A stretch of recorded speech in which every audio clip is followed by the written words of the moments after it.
বন্ধুসকল, এক শিহৰণকাৰী ভয়ংকৰ দৃশ্য আপোনালোকৰ মাজত দেখাবলৈ চেষ্টা কৰিম। একেটা কোঠালিত এডাল দুডাল নহয় 15ডালকৈ বিষাক্ত সাপৰ মাজত মই কেনেকৈ আবদ্ধ হৈ আছো। আপোনালোকে মোৰ ভিডিঅ'টি আৰম্ভণিৰ পৰা শেষলৈকে চাই থাকক। নমস্কাৰ প্ৰিয় দৰ্শক, আপোনালোকৰ মাজলৈ এটি নতুন ভিডিঅ' লৈ আহিছোঁ। ফেটি সাপৰ কণী কেনেকৈ ইনকিউবেশ্যন কৰা হয় তাক দেখাবলৈ চেষ্টা কৰিম আপোনালোকক। মই প্ৰথমতে এটা ড্ৰামত গুড়ি মাটি লৈছোঁ আৰু তাৰ ওপৰত এখন ডাঠ কাগজেৰে এটা ঘৰ বনাইছোঁ যাতে কণীখিনি এন্ধাৰ হৈ থাকে আৰু পোৱালিখিনি জগাত সহায় হয়। তাৰ বাবে মই গুড়ি মাটিৰ ওপৰত ধুনীয়াকৈ কণীখিনি ৰাখিম আৰু এন্ধাৰ কৰি ৰাখিবৰ কাৰণে ডাঠ কাগজেৰে এটা ঘৰ বনাইছোঁ। চ' বন্ধুসকল, মই কণীবোৰ ভিতৰত এনেকৈয়ে ৰাখিছোঁ যাতে এন্ধাৰ হৈ থাকে আৰু সুৰক্ষিত হৈ থাকে। তাৰ বাবে মই ঘৰটো বনাইছোঁ তেনেকৈয়ে।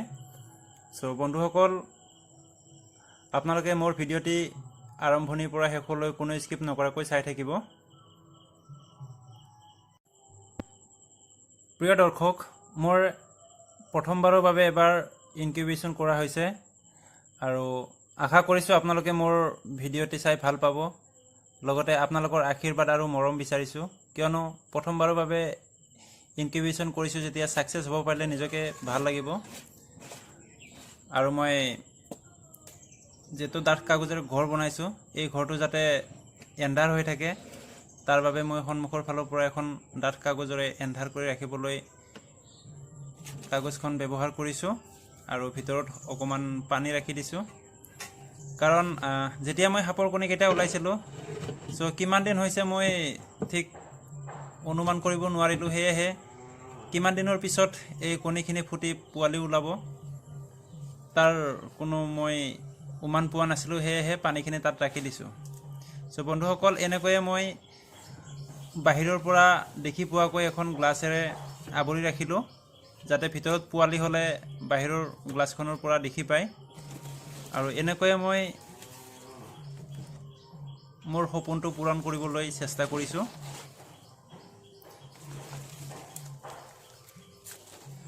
প্ৰিয় দৰ্শক, আজি মোৰ সঁচাকৈয়ে অতিকৈ আনন্দ লাগিছে।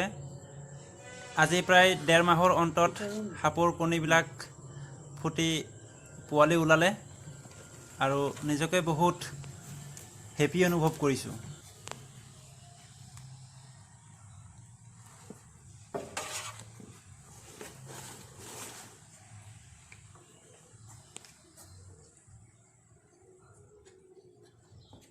নমস্কাৰ প্ৰিয় দৰ্শক, মোৰ YouTube channel animals done with mister when. বন্ধুসকল, মই কিছুদিন পূৰ্বে ডিমৰীয়াৰ মালৈবাৰী হীৰাপাৰাৰ পৰা এটা প্ৰকাণ্ড ইণ্ডিয়ান মনোক্লেট কবৰা আৰু কণী উদ্ধাৰ কৰিছিলোঁ। মই যিডাল সাপ উদ্ধাৰ কৰিছিলোঁ সেইডাল নিৰাপদ স্থানত এৰিছিলোঁ আৰু যিখিনি কণী আছিলে সেইখিনি মই ঘৰতে নিজে ইনকিউবেশ্যন দিছিলোঁ। আৰু আজি প্ৰায় 1.5 মাহ পিছত এইখিনি কণীৰ পৰা মোৰ পোৱালি ওলাইছে আৰু সঁচাকৈ এটা খুব সুন্দৰ অনুভৱ হৈছে যে প্ৰকৃতিৰ যিখিনি জীৱ জন্তু আছিলে মই নিজকে বচাবলৈ চেষ্টা কৰিছিলোঁ আৰু এইখিনি আজি মই নিজে ছাকচেছ হৈছোঁ। খুব এটা সুন্দৰ অনুভৱ হৈছে। আপোনালোকক এটা বিনম্ৰভাৱে অনুৰোধ জনালোঁ যে আপোনালোকে সাপ দেখিলে কেতিয়াও মাৰি পেলাবলৈ চেষ্টা নকৰিব।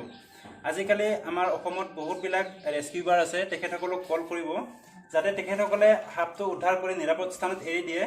আৰু আমাৰ এই প্ৰকৃতিৰ এইবোৰ মূল্যৱান সম্পদবোৰ আমি নিজেই বচাব লাগিব, গতিকে আপোনালোকে এইবোৰ মাৰিবলৈ চেষ্টা নকৰিব।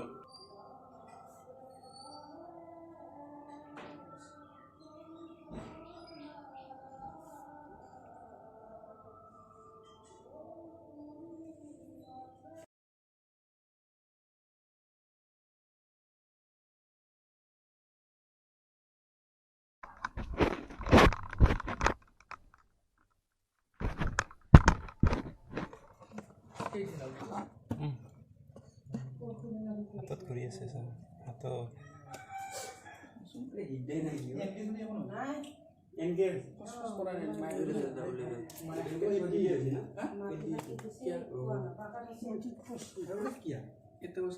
এডাল তলত আছিল নহয়।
বাইরে দুটা আছে না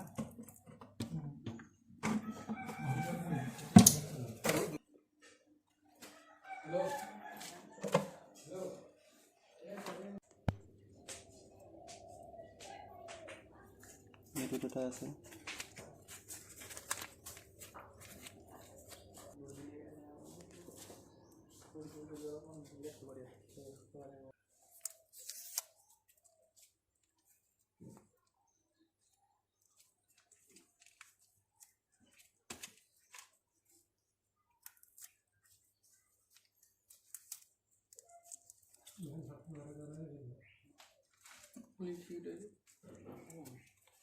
Sibakuru oleh sibakuru le di sini apa?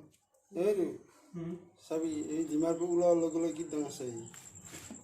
So বন্ধুসকল আমি হাফকেইটা ফাইনেলি ধুনীয়াকৈ পেকিং কৰি লৈছোঁ ৰিলিজ কৰিবৰ বাবে ইতিমধ্যে আমি ফৰেষ্ট ডিপাৰ্টমেণ্টৰ লগত কথা পাতিছোঁ তেখেতসকলে জনাইছে যে খানাপাৰা ৱাইল্ড লাইফ ৰেঞ্জত ৰিলিজ কৰিবলৈ পাৰ্মিশ্যন দিছে আৰু আমাৰ লগত আছে খানাপাৰা ৱাইল্ড লাইফ ৰেঞ্জৰ ৰেঞ্জাৰ ছাৰ বৰ্তমান আমি গৈ আছোঁ আৰু এতিয়া আমি ৰেঞ্জত উপস্থিত হৈছোঁ বৰ্তমান আমি হাফকেইটা ৰিলিজ কৰিম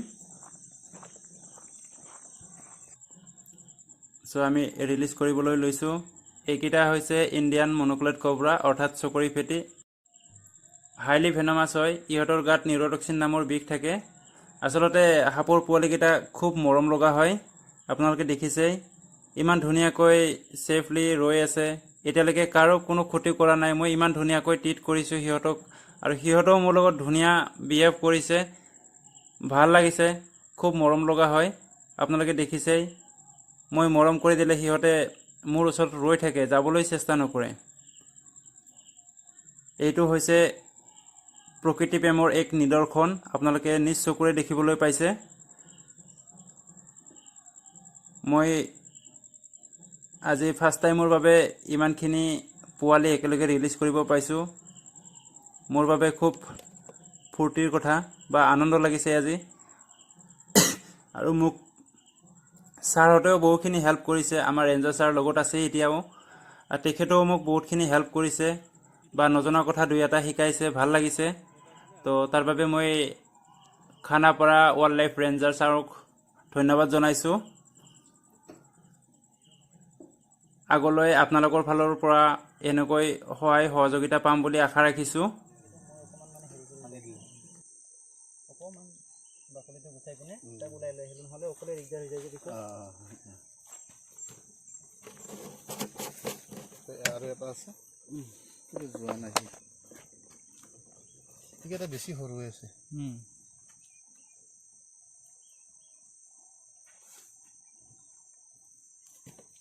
সাৰ্ভাইভেল ৰেট 10:1 বস্তা মাজে এটাহে আছে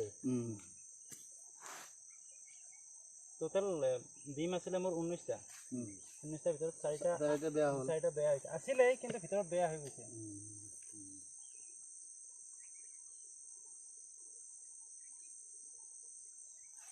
কিন্তু এতিয়া প্ৰয়োজন হ'ব আৰু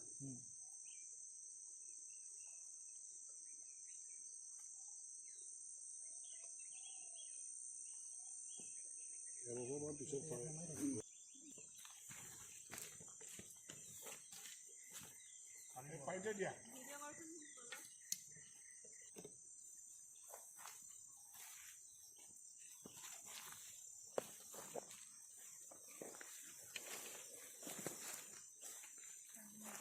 বন্ধুসকল মোৰ ইউটিউব চেনেললৈ সকলোকে স্বাগতম আজি আহিছিলোঁ আমি খানাপাৰা ৱাইল্ড লাইফ ৰেঞ্জত আৰু যিখিনি আমাৰ স্নেক আছিলে কোব্ৰা সেইখিনি ইয়াতে ৰিলিজ কৰিলোঁ আৰু আমাৰ ৱাইল্ড লাইফ ডিপাৰ্টমেণ্টৰ ৰেঞ্জাৰ ছাৰো আছে আমাৰ লগতে ছাৰ দুই এষাৰ কৈ দিলে ভাল হয় মানে এইটো ভাল ইনিচিয়েটিভ এইটো সাপ লাগে আমাক সেইকাৰণে আমি আজি জংঘলত এৰিলোঁ বাকী 15টা পোৱালি এটা ডাঙৰ ফেটি সাপ যিটো তেওঁ ধৰি আনি আমাক চমজাই দিছে আমি অলৰেডি ৰেস্কিউ কৰি এইটো তেওঁ দিছে আমাক আমি এইটো ৰিলিজ কৰি দিলোঁ ইয়াত খানাপাৰা অভয়াৰণ্যত সেইটো কাৰণে আৰু এইটো ভাল কথা ভাল ইনিচিয়েটিভ এইটো তেওঁৰ হেৰিটো ভাল লাগিল এইটো শলাগ ল'লোঁ আৰু থেংক ইউ ছাৰ অ'কে আগলৈ আপোনাৰ ৰেঞ্জত এনেকৈ স্নেক ৰেস্কিউ কৰিলে ৰিলিজ কৰিবলৈ নিশ্চয় সুবিধা পাম এনি টাইম আপুনি আমাক পাব আমাৰ চব ষ্টাফ হেৰি আছে চব thank you sir okay thank you বাৰিষা হেৰি হয়